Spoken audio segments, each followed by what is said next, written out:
kicking off another episode of No Topic Left Behind. Yes, yes, yes, yes. Yes, I'm Mark Elliott along with Remarkable Renee. How you feeling, Remarkable? I am feeling just that. Remarkable, Mark. How about that? That I'm happy to hear. I'm happy to hear. You know, we take topics and we go behind them and we kind of basically flip them upside down. We put them on the griddle. We cut them up a little bit, and that's what's happening. This is an interesting topic here because this is something you don't hear about too often. At least I haven't heard about it too often. And I'm glad you brought this to the forefront. It's basically domestic violence in the church. Yeah. It's domestic violence in the church. Now, when you hear that in general, you know, you kind of basically can go different ways with that. Mm-hmm. I'm going to allow you to, steer this. What way are you thinking when you say, or what comes to your mind when you hear that phrase, domestic violence in the church? So I'm so glad that you swung it over here like that, because what I believe truly from my teachings and from my readings is that there are actually two churches. There is the building and the brick and mortar, a place that we call church. But if we look at it from the a more deeper sense of what the church is or what the church is called in the Christian faith, is actually the individual. So we as individuals in our own self are really church, right? We are churches. We are people who are discipled, who go out and build other disciples in the way of knowledge and understanding. So when I say domestic violence in the church, I really am speaking about both. But I wanted to focus more on the building. And I say that because there are so many people running to the building and they're looking for what they're saying this building called church is. We hear a lot of people say that the church is a hospital for the sick. It's a help, for the helpless. It's a home for the homeless and things of that nature. So if we are going into this place that is supposed to provide us with assistance, but nobody's talking about the assistance that we need with domestic violence, I think it's time to not leave that topic behind. That's interesting, to say the least, because I too believe that a lot of us have a wrong idea what church really supposed to be. Mm-hmm. And ironically, I think it starts in our childhood. People Mm-hmm. that had no idea basically gave us their no idea what it's supposed to be. And church has kind of, in a sense, turned into a lot of different things. Yes. And if you look at it now, it's huge in a way, but it's huge in a way not what it's supposed to really truly represent. Right. Just my opinion. And for the most part, to me, churches provide a space for believers to gather, express their faith, and offer praise and admiration to God. Mm-hmm. Mm-hmm. Now, I you can believe take, that too. I also yeah. believe, and I apologize, I believe also that that building is and I keep saying that only because, hey, I'm licensed and ordained in the Christian faith, but I don't push people to a building. I push people into a relationship, right? With Mm-hmm. self and with God, right? And I'm only saying that because even though what you said is, I totally 100% to agree. You go, you praise, you adore, and but it's also likened into going into a school building. You learn whatever the curriculum is, but you also learn how to interact with people, how to understand social things, how to navigate the ability of being in the company of other individuals and journeying together for a common sake. Everybody goes to school; they're all there supposedly to learn, right? So everyone going into the church should have a common ground as well, and that is praising, like you said, giving praise and adoration to the one who created all of the whole thing, being church, doing it collectively, bringing power. You go to school, you grow together, you're supposed to learn together, you building knowledge on each other. So I like that you said, let's even understand what this building is about and what we should be doing in there so that we can then look at our expectations. That's the key word there, expectations, because you spoke earlier. It's not a hospital. It's not this. It's not, you name some things. And realistically, a lot of things you name does not fall under what church really is. Mm-hmm. And so I say when it has basically mushroom has grown into a place to where we want to suit our expectations, our needs for the most Mm-hmm. part, more so our desires than our needs. We go there basically, and it has grown into a place where we stand back and we look at other people. We think that the minister should live a life of whatever the case may be, luxury. We assume that that minister is in place there by God, and he's right underneath God. He sits at God's foot. So when I say evolve and grown and mushroom, it has basically went in a lot of different places and a lot of different angles where church is not. Mm-hmm. And ironically, come Sunday morning, millions will pull up and go inside of a church and don't understand this. I want to say it again. Church provides a space for believers to gather, express their faith, offer praise and admiration to God. So if you're walking in there with a heavy heart, thinking you're going to come out with a lighter heart, it may happen. But realistically, your heart should have been lighter before you walked in the building, because your lighter heart should have been given to God before you got to church. Mm-hmm. So Mm-hmm. we go there looking for certain things, and we basically go there to dress well. And in a way, that's not church. But I want to swing it back to the Wait a minute, domestic violence. just before you swing, Mm-hmm. I asked the Mm-hmm. question on my social media, and I kind of want to just ask the question now. And Mm-hmm. I hope that we do get people to answer the question. And my question is, why do you go to church? I've been I really would want to know, because like you said, that pours into that expectation and things of that nature, but also, it's like, let me really come to the reason why I go to church. Is it because, that's just the thing to do on Sunday? That's what you've been taught to do, or like you said, or because it makes you look good or feel good when you go, and why are you actually attending the building? So now we can go back to the domestic violence, but I want people to really take a minute to ponder why they go. I'm going to say quickly to that, because in reality, we've been sold and taught. Yep. If you show up, if you're on your staircase and stairwell to heaven. Mm. It's not what you do. It's Well, not how let me you tell you, who live. was it? Langston Hughes that said this life ain't been no crystal stair. It got some tacks in it. Well, let me tell you something. If you Yeah. traveling that road looking, thinking that's going to get you there, you're going to step on a lot of tacks if you don't know how to avoid them in your navigation through this whole relationship. I mean, in reality, you think about it. I've been at churches where I've heard ministers say, "You're here, you're doing this, and you're doing all the right things at church." But as soon as you walk out, you walk back onto the pavement, you walk back into who you were. Yeah. You're cussing, you're doing everything else. So realistically, again, we have been, especially in the Black community, Yeah. we have been basically sold and told, if you make it there every Sunday, you hold a position, you get a title, you're closer to God. You're closer Mm. in that stairwell of going to heaven. And to me, that's a lot of misinterpretation. Take it for what it is. It's a lot of misguiding. And a lot of times, the people that have basically instructed us, could be family members, it could have been church leaders, it could have been ministers. I'm never afraid to call anyone out. They Mm-hmm. didn't know what they were doing. They didn't know what Mm-hmm. they were saying, and they led to this. And you see where it is now. Now, swinging back to domestic violence in church, this is a mindset that I have, because when I think of domestic violence, I think of trauma, and then Mm-hmm. I think of church. I don't see church and trauma in the same place. I just don't see it. Ooh. I don't see Ooh. them at the same stratosphere. One Mm-hmm. is here, Mm-hmm. one is here. I don't get it. So I'm looking at church in a sense. If that is the case, is church basically a place to handle trauma? Ooh. Ooh.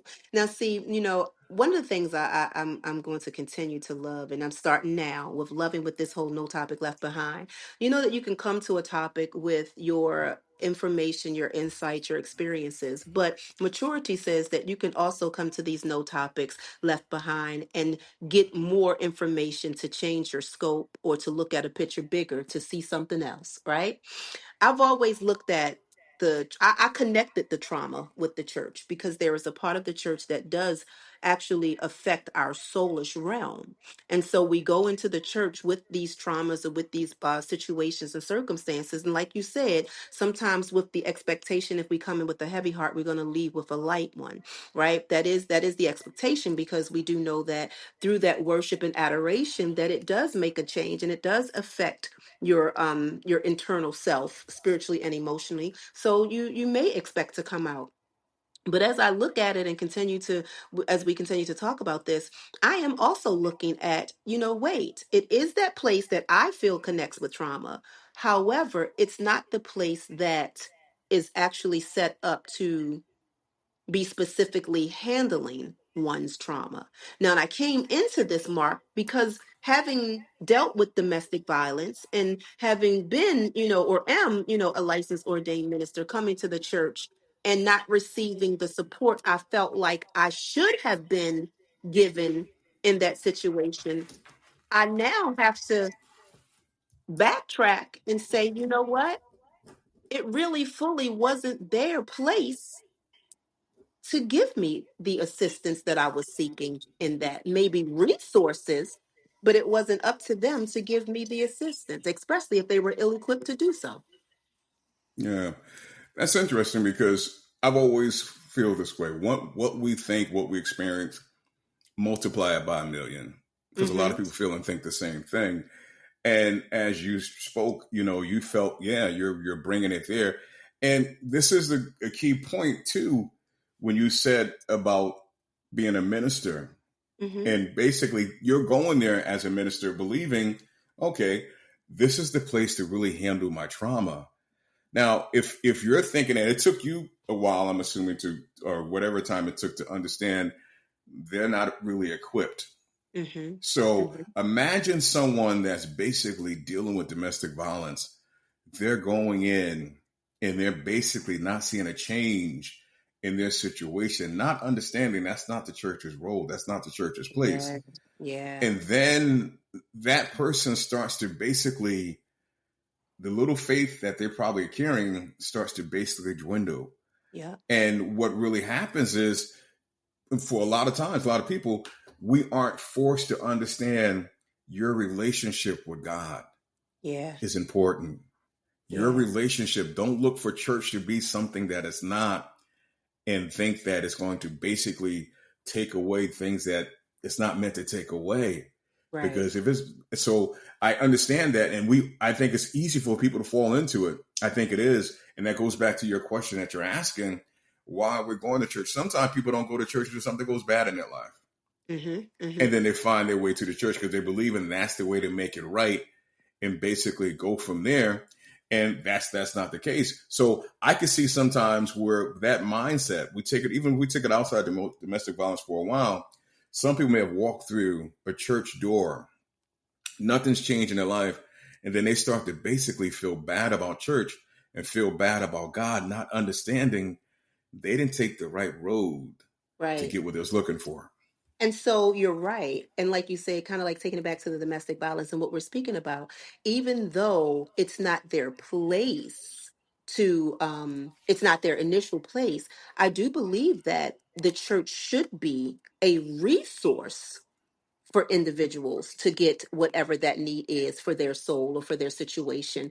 I do believe that we do have that responsibility because, again, being the physical church of ourselves and having a command or to go and make disciples, that in order to help an individual, like I said, be their best self and live their best life and understand how to navigate and become better in many ways, we should be able to provide the resources for that person to do so in the midst of them coming into the building and giving praise and adoration. I just kind of feel like we should still let them leave out with something or give them something, to the effect that this may be what you're going through. This is not our specific wheelhouse that we are mandated to support you in, but as a disciple, to see you become better, let me provide you with resources that should be able to help you. Okay. Now, when you say resources, what resources should a church provide for someone that's dealing with domestic violence? So I would say, and maybe because I operate as a dual citizen, therapeutic services. We look at pastors and think, or bishops or whatever, and we believe that they just know everything to everything. And like you said, I love what you just said. That was too funny that they sit at the feet of Jesus. But the fact that they know everything and they don't.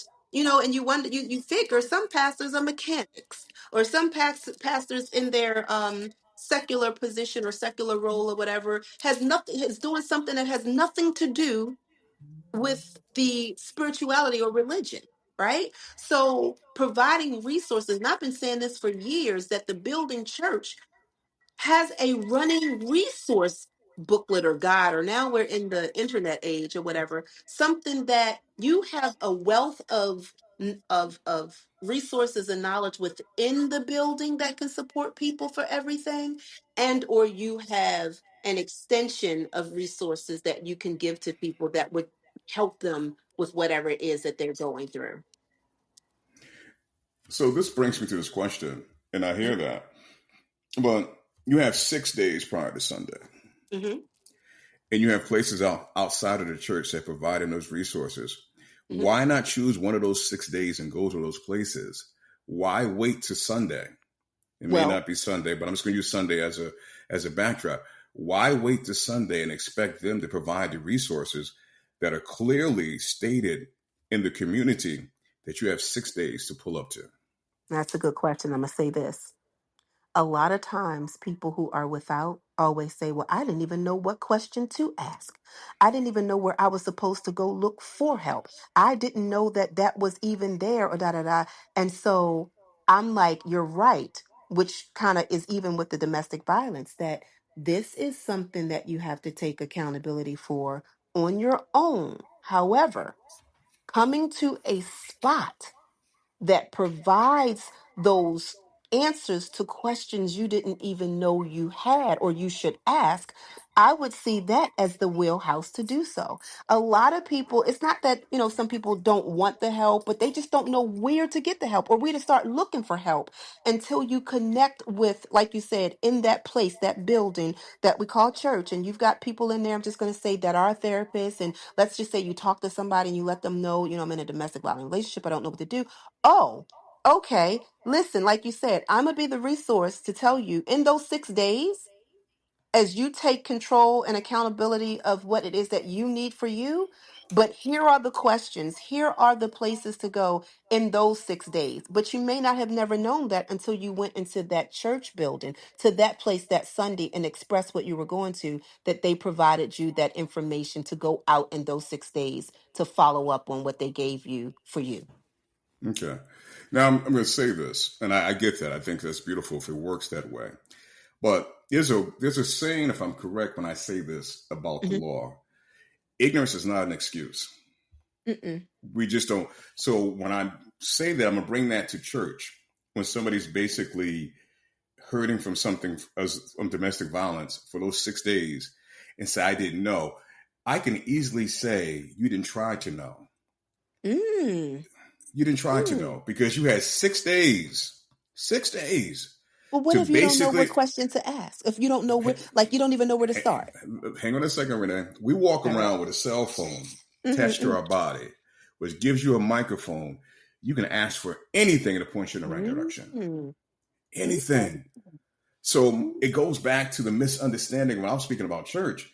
Because Mm-hmm, if, let's just say, just like the example you gave, you came to church and you said, I'm dealing with, and there is no therapist there. mm-hmm, How can they basically bring you the resources that are really afforded to you outside of the church? And mm-hmm. Well, look, you wait until Sunday to bring it to church. So I'll go back to that statement: ignorance is no excuse. and You it's can say not. all day, you go to say all day, I didn't know. I did. It does, in the case of really what's going on in life, it doesn't matter. You don't know. It's your job to find out. And Absolutely. But you know what? I'm not taking church off the frying pan and No, saying no, that, no. Mm. but I just go back to again what church really provides. It doesn't provide that necessarily. And I'm not saying it shouldn't or it couldn't, Right. but it doesn't provide that. So if you're walking in there with these expectations, especially when it comes to domestic violence, Mm-hmm, it's a totally different thing. A lot of different things, but we're on domestic violence. And so that's the thing. So I think church too, when it comes down to domestic violence, they're quiet on it for a reason. mm-hmm, mm-hmm. And here's my, I'll say this. I think they are quiet when it comes down to it, because how do you approach that as a church? So let me ask you a Again, question. Two things. Is it because mhm, like maybe separating it church and state? And then I just want to go back to what you were saying about ignorance not being bliss. The thing about it too is sometimes because you know that the church does, I mean, we're going to say what it does offer. It can offer or does offer prayer and encouragement. Sometimes we are so complex or so bogged down with whatever it is that we're going through that we can't see the clarity or the light at the end of that. And having somebody to support us and like maybe like you said emotionally or encouraging helps us to navigate to or out of our ignorance. yes and no. Okay, I Yes and love it, yes Mark. and I no. love it. Yes and Uh-huh. no. Because a lot of times we look to others what we should be looking for within ourselves. That's true too. Mm-hmm. I'll go back to what I said earlier. Realistically, we're looking for someone else to basically take us by the hand when basically, if you understand and know God who it is, He already has your hand and your hand's already taken. You have Mm-hmm. to do Mm-hmm. some work. So when I go back to the ignorance part of it, that's where I'm standing. You're looking Mm-hmm. for Mm-hmm. someone else to basically come in. And realistically, this is no slight to anybody dealing with domestic violence. Mm-hmm. You know how you're in your situation. You said it before. Some people are together based on God didn't put you together with that, but you're looking Mm-hmm. for God to take you out of that now. He didn't put you together with that. And that's no slight to anyone dealing with domestic violence. But when I Right. say the church is solid when it comes to domestic violence, that's tough to deal with for a church because Mm. at the same time, you're bringing them something that they don't know how to really handle. So, hot football, they don't know how to handle that. So, what Mm-hmm. they Mm-hmm. do probably will offer you prayer, a little bit of guidance, and hope things go well for you. But at the same point, you have to take some steps. That person, male or female, because we always assume domestic violence basically is Say that again. is Mm-hmm. pushed onto the woman. But male or female, you have work to do. You Mm-hmm. have things to do. So if you're coming to the church of God, the place of God, and expecting that to be your end all, someone there is going to guide me. How are you guiding yourself? How Mm-hmm. are you guiding Mm-hmm. you? And I think for church, what does church just say to you? Leave that person. They're not going to step up and say that more than likely because if you choose to leave and then things don't work out, you're looking to blame them. Yeah. It's just Yeah. there's a lot that goes on there. Well, So I see, think Mark, it's funny that you said that because remember, I told you, and coming just from my personal experience and having navigated, like you said, being in the church and being in a domestic violent marriage, even though I wasn't looking for them to give me answers, but I was looking for them to give me support. It wasn't until years into this relationship, like you said, first of all, having to take ownership and deal with my own reasonings and being there or whatever. But it's funny that what you just said, I did go to a church. Now, after doing my own healing and dealing and everything, but I went to a church and they said, leave. And I looked like, wait a minute. Every other church told me to stay and to be quiet and to learn how to just keep my feet and that, my place as a woman. And, you don't tell people what's happening and you need to pray more and learn to be a virtuous woman and blah, blah, blah. And this was the first time that in this building, that person said, then leave. That I actually opened my eyes and was like, you know what? That is the simplest thing.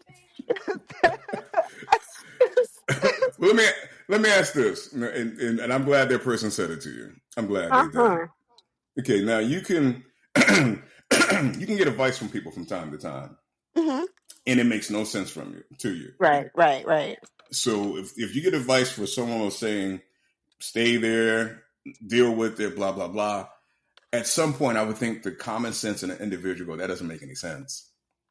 Yeah, well, It just let's doesn't. stop. It didn't make Oh, sense, but okay. it made sense to my unhealed self. Hang on a second. Hang on a second. Hang on right there.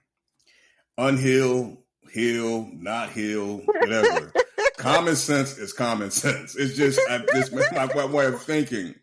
It's just realistically when someone says to you that doesn't sit well with your spirit, your Mm-hmm, common sense mm-hmm, kicks in and go, "That's not the route I should take."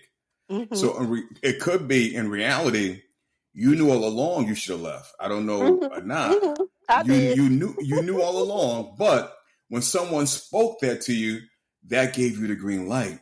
So I Yes. say again about the ignorance part. I'm not saying what you was doing was ignorant, but you had what was inside of your well to do what you needed to do, Mm-hmm. but you allow the others that really had no value, no worth to speak to you Mm. and kind of So buy what they were saying. So in because saying that, wait, look, I like that, Mark, because mhm, in saying that, you're saying that, or what I hear you to say is, so when we talking about that hot football or whatever, that hot ball, and the church not wanting to touch it, that they would become then responsible for whatever decision you made if they actually help you in a way to tell you what to do in your situation. Is that what I'm hearing you say? not necessarily about they Okay. become responsible. But Okay. my point is, I'm gonna go back to again, if you go back to what the church is basically for, to provide a Hmm. space for believers to gather, express their faith, and offer praise and admiration to God. Nowhere does it says in there, leave your mate. Come here and Hmm. I'll tell you what to do with your life. And Hmm. so my Hmm. point in saying that is that we don't take upon ourselves that God has given us everything we need to make our own Pertaining to decisions. life and godliness, everything, everything. It's instilled inside of us. But yet we look for someone we think is closer to God, that God speaks to, that doesn't speak to us. And we take it from their lips, their mouth, Hmm. when he's basically placed it inside of you. So that's all I'm saying about that is reality. That's what it is. And for the church to think that and believe that, they're not going to step out of their step out of their place and say to you, you do X, Y, Z, because really that's not their place. That is Absolutely. not their place. That's not really their responsibility.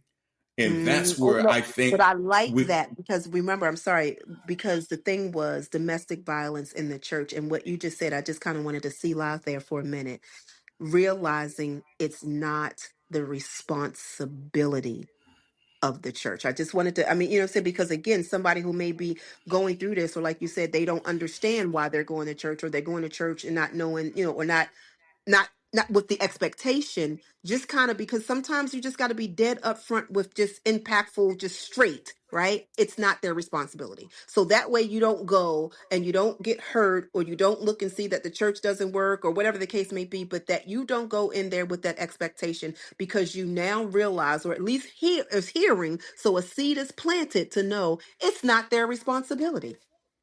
yeah. You said the word support. Hmm. And this word here, I want you to go back and clarify that a bit because this is what sometimes I have noticed. We seek support, and support sometimes keep you from moving forward. Sometimes it surely does. So It when you surely said does. you were seeking support, what type of support that you were seeking? Well, I'm gonna go back to what you just said, because I'm transparent, Mark, and I'm just gonna make it real and Mm-hmm. right, right? Mm-hmm. I was looking for somebody to tell me to leave, right? I was Mm-hmm. looking for somebody to tell me to leave because I knew, like you said, everything didn't line up. But and I said this earlier, but when your mindset and soul is convoluted with so many other things, the very truth that you know to be the truth becomes the very thing you don't operate in, right? So and for that situation, because we're talking about domestic violence, I was looking for someone, and again, just my experience, I was looking for someone to kind of take me by their hands or take me under their wing and go, let me hold you, fragile bird, long enough for you to see that the truth is to leave. That's what support looked like for me, right? So that's what I was looking for. And in those weakened moments where I was questioning, well, the Bible says this, and they're telling me the same thing that this is saying, but that is only a little bit of what I really need to look at for the whole picture. That's what was support I was looking for. I was really looking for someone to help me navigate all the pollution that was in my soul and in my mind, so that I could make a better and right conscious decision, that I would have peace on my own. And I think that that's what people are looking for when they come into the church or the church setting, someone to help them navigate through all the pollution and convolutedness of their inside so that they can see clearly. And they're looking for it at the wrong place. I would say that I wouldn't say that they were looking for it in the wrong place. I would say that their expectation of receiving it in that place may be off. Okay, tomato, tomato. But here's the thing: when I say looking for it in the wrong place, that's not what church is meant for. And Mm. this is going to sound harsh when I say But it this, goes back but to what you said, is what we were told church was for. So then I we're looking understand. for something Yeah, we're told it yeah. was. And Mm-hmm. this is going to go back. This is going to be harsh, and trust me, I do not avoid saying things that are going to be harsh. Support sometimes is overrated. Mm. It's Hmm. overrated Expound. I because like that. support. that- You sit there, you wait for all this support to do something when you know what you should be doing anyway. So Mm. you don't need support to go get a drink out of the refrigerator, a cool drink out of the refrigerator. You don't need support to do certain things in your life. But whenever you feel strained, stressed, or something, well, I need support. I need it. Like, why? Why Well, must you see, at and that point pull into support? I guess because now see, remember, Mark, what I do in my profession. And sometimes, I may be and even as a woman too, over nurturing, over understanding, whatever the case may Stop be. it. You really? No, really? No, no. but Over? but in my Over? profession, look, not taking my dollar. Look, I offer support as a therapist. Come on Well, over. that's different. No, that's different support. I'm But no, speaking of that's different and support when I see, say that. but see, that's what I was saying from my perspective. I see it that way because I look to always try to uh take it down to the lowest common denominator and see what that core thing is, right? And so when I look at it from that perspective, I do understand that we all need support though, because no man is an island. But when we use support as a crutch for the our very being on how we operate, then it's a problem. It's codependent, it's a problem. It takes away the fact that, allowing you to thrive as your own individual. Yeah, that's a problem. But I do think sometimes because nobody knows everything, that support can be relative to the word itself, but we all need someone's assistance in just helping us to make the road a little clearer, but we shouldn't be depending on people to pave the way for us to walk down a clear road. I didn't say support. I didn't say support wasn't necessary. Yeah, yeah, yeah, yeah, Sometimes yeah, yeah, I said support is overrated at yeah, times. yeah. Now I can give many examples, but I think the one that you gave kind of states it in a sense. You just needed someone to tell you what you already knew. That's not support. That's not support. I mean, in reality, that's a kick in Well, the they were ass. kind of co-signing and That's a supporting that's what I no, did. that's a kick in the ass. Renee, Well, kick so lightly, kick lightly. oh, it's remarkable, Renee, Renee Yeah. Ambush, and Mark Elliott, and we're doing No Topic Left Behind. This is what we do, folks. We basically take a Yes. topic and we look at it from different sides, different points of views. And it's not a matter of someone being right or anything of that nature. It's a Absolutely. conversation. It's truly a conversation. So sometimes during conversation, people hear things and get upset, their toes get stepped on. And sometimes your toes get stepped on. Maybe you're not in the right place because you Mm. should be able to hear a conversation basically and either let things roll off from you or learn something from it. So if Hmm. your toes are getting stepped on, you get a little angry, check yourself.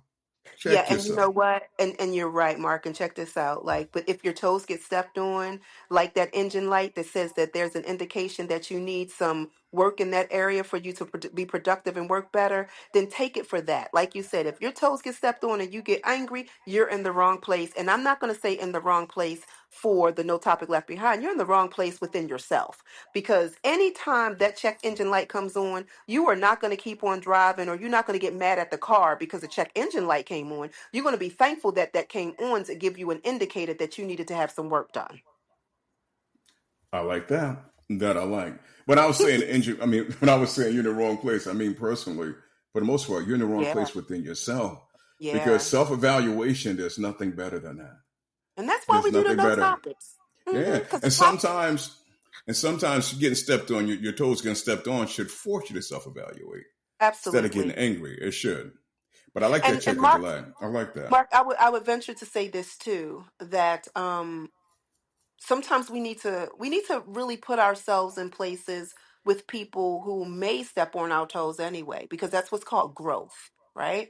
I know for me personally, and I don't know your character in this way, but I don't like to be amongst people who are always just lifting and celebrating me up and clapping and cheering for everything I do, because I'm gonna side eye that person and wonder, wait a minute, I know that my stuff stinks.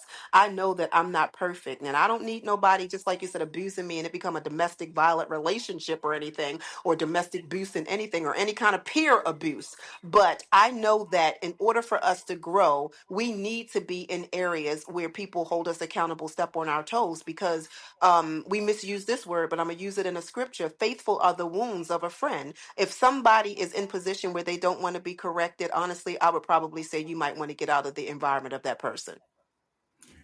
Remarkable. What you spoke of is real support. Yeah. Now that's real support. Someone that's going to basically tell you what you need to hear. They're Yeah. not going to basically bow down to your friendship or who they are with you and not say what you need to hear, whether you like it or not. Now, see, that's support. That's what I say support is for the most part. And if you trust that person enough and respect them enough, you'll take it coming not as a slap against you. Basically, it's a slap to make you better. And Mm-hmm. that's support. That's what it is. And it's funny you say that because a lot of times we use what you said earlier. Oh, somebody in your corner, that they got my back. That's another dumb thing we like to say. This person got my back. That's not support. It's That's not not. support. It really isn't. I can trust this, but no, that's not support because they're basically allowing you to flounder and make mistakes, and they Oh. know that you are, but they're Mm, not strong enough or care about you enough to check you mm. and say, this is what time it is. Or can I That's not add support. this? Because you saying some things. I literally just was talking about this earlier as well. Those two things that you just said, because you know what they do and let you flounder around. Oh my gosh. But sometimes it's because they're in a place of jealousy and they're looking to allow you to flounder so that you can hurt yourself, and because they really come to sabotage. Hello. I Yeah. remember years ago, my ex father in law used to say, them your friends. But them your Mm-mm. friends. And we love friendship. We just love, friend. But them your friends though. They're your friends. Mhm. They ain't never been your friends. You know they never been your friends. They never have anything good about you. But yet you continue on with them. They're not your friends. Not your Let's grow friend. up. They're not your friends, but then Yeah. your friends. Then your Yeah. friends. You hit on something earlier, and it kind of moves us a little bit away from domestic violence, but we're going to keep it with the domestic violence because you said you had people in your church that was telling you basically stay there, be a virtuous, be all this stuff while domestic abuse was going on. And my question or my thought process behind that is that who are these people and why are their voices being heard? Woo, that right there. These were people, and again, you said something earlier too about how what we were told church was and how we looked at the setup of church and things of that nature. So when you are going into these buildings and you've got the leadership being the pastor, the apostle, the bishop, and you've got the first lady or the second head in their trinity or whatever the case may be to be, the co-pastor. And I just said, and I'm just gonna say this, y'all, I done got in trouble in so many churches because I've questioned the whole wife and husband being pastor and co-pastor. Well, I've never heard of Jesus and co-Jesus. So I don't understand. Anything with two heads is a freak. So I'm not understand why we got two leadership. But that's a Woo! whole, I'm just saying, Mark, I'm sorry, but I'm just saying. So That's like domestic violence in the church right there. I'm sorry. Go ahead. Please continue. how about that, right?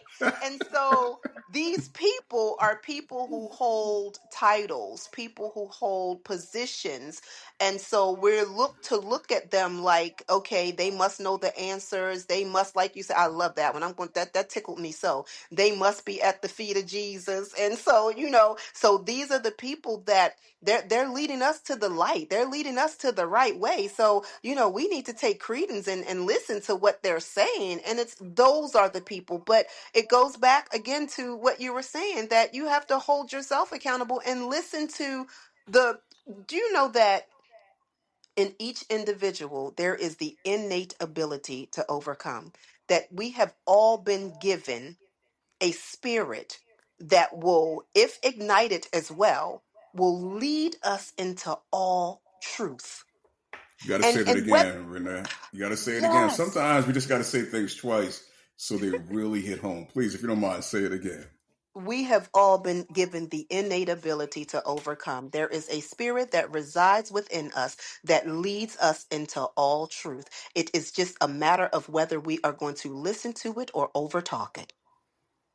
And there it is. Because that's the thing. When you don't believe in that, understand that, it's easy to listen to that chatter coming from titles of a building that's not basically serving what church is meant to be anyway.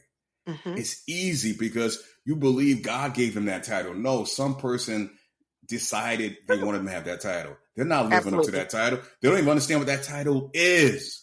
So it's Smart. easy for you to believe. I want to roll with this 1 second. It's easy Okay, to no, go ahead. believe No. because you believe that God placed him there. But believe what God placed inside of yourself. And if you're Absolutely. wasting that, you're doing a disservice to him. Absolutely. Just like you said, going back to having a title and you don't even know what that is. When I, as I was in the building in the church and with the many titles that I have carried or carry now, I was titled, Evangelist Renee. And so I thought it was because I was outside talking to people and passing out tracts and our daily bread books. So I just was like, oh, yeah, I'm a good evangelist. I'll be out there talking. Until in doing study and understanding and going a little bit deeper than what some title somebody gave me, what I had come to find out in my research and in my studies with myself and with, books and different things or whatever the case may be, and in my prayer time, that if we want to speak about biblically, the greatest evangelist, even though the theologians question or rebuke, the greatest theologian would be Paul. And Paul was one who set up how the church buildings, in a sense, should be ran. But Paul was also one who was outside of the apostles who walked with Jesus. So he was questioned whether he was really whether he was an apostle or not. But what I want to say is that Paul spoke about what the evangelist was. The evangelist actually goes into these buildings that were set up to make sure that they're running it in decency and order. Right. But what I was taught and what I was told was the evangelist was the person that was out there talking to people and just, because I talked and talked well and talked, all the time, that I was a good evangelist. But when I found out that no, I had to rebuke people in leadership or rebuke people or tell people that this was out of order, that was what the evangelist was, it opened my eyes up to I won't be receiving any title from somebody if I don't even know what the title is, or if I don't live up to it, or if it's not my character I or like my that. call. I like that. I like that. I really do. Yeah, I like that a lot. I'm bringing it back to domestic violence because it's something that is out there. It's pervasive. I'm always like, wow, how does it still exist? And that's just my way of thinking sometimes. And I say that because I was raised and I came up as a male. You never put your hand on anyone, especially Hmm. if they put their hand on you first. And even as a woman or girl, you just don't do. Hmm. And that's carried that through my entire lifetime for the most part. So I would think as a male myself, if I'm going to be in a domestic situation where that has to be happening to myself, my thing is to remove myself from that situation, Yeah. not to be part of that, to remove myself. And maybe that's something that should be taught more to younger men or men in general. But I asked this because you experienced this, and it seemed like you experienced it for a period of time. Was it the point of what they were saying to you at church, stay in there, or was there some thought to, if I hang here long enough, things will change and get better? And see, it was definitely the thought, if I hang in here long enough, things will get better. Right. And to this, I just want to share that domestic abuse really is not the act of physical violence. I share this with people a lot because by the time it may become a physical act, it's already been abusive mentally, psychologically, maybe spiritually, and economically. These are also abuses that we don't talk about that really lead up to the hitting or the physical abuse. A person who is in position to be able to physically abuse you probably has already vetted you and groomed you psychologically So now you're prepared, or you're in a position that the physical abuse is just the next level. So I share that with people because I know, I mean, like many times when I've spoken on domestic violence and, say that I've been, that I've experienced that, and people know my character, they like, Renee, I can't see nobody putting their hands on you. I'm like, and they didn't. Like, that wasn't the extent of my abuse. Has it happened? Yes, but it was, like I said, already at the end where I was already abused psychologically. I was already abused with withholding financial means from me. I was already abused emotionally, with withholding validation or affirmation or communication. I was already being abused in those areas that was making it easier for me to listen to those people with those titles as to say, because it can get better. Now, listening to people with the titles, was it easier to trust them because they had the titles? Let me, I'm transparent. I'm not even gonna say for me it was easy for me to trust them because they had the titles. It was easy for me to buy into, and within myself, that self accountability, that I wanted it to get better.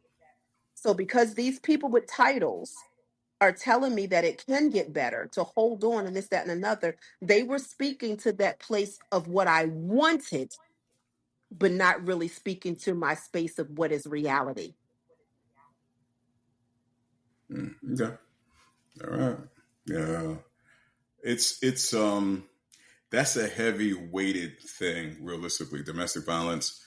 And just the combination when you bring that into church, it really basically becomes really heavy. And I think some of the things you heard people say is because realistically they don't really understand it. Yeah, They it's may the never complexity of experienced it. it. Yeah. Absolutely. So to them, throw that at you and for the most part say, wait on the Lord. Mm-hmm. And without really understanding, they didn't even take the, it doesn't sound like to me they took the time to understand where you were Yeah. and what was Yeah. going on with you. I don't know how much, to what extent you spoke to them, but it didn't even seem like they had the concern or the heart to really understand where you were. They gave you Absolutely. what they believe that you should just hear. And almost it's like it sounds like, and you're not the only one I heard have said this before, but it sounds like they just said something to get to pacify you and move you out the way. Mm-hmm. And you think about that being a title of a church, a place of a church, holding the title of the church. And think about that person, that individual that basically can't see that you're hurting from something, that you're dealing with something that's basically hard for you to basically deal with. And they pacify you with, I'm not going to say a generic statement, but with something say, take this and leave me alone. And a But lot to of their times we, defense, oh, I'm sorry. yeah, a lot of times we don't want to see it as such. We don't want to see that as such because you could walk down the street and stopped into a coffee shop and probably told someone your story and got a better reaction than that, Right. And I a think more heartful reaction than that. to their Mhm. defense, I think to exactly what you're saying is that because of the complexities, they're not, those people were not in position to actually handle that, right? Because we also have to understand that the people that are in the church building are also navigating their own challenges, right? And so to bring upon somebody else's, and I don't even know how to deal with my own sometimes, can be more of a problem, of course, than it can be a help.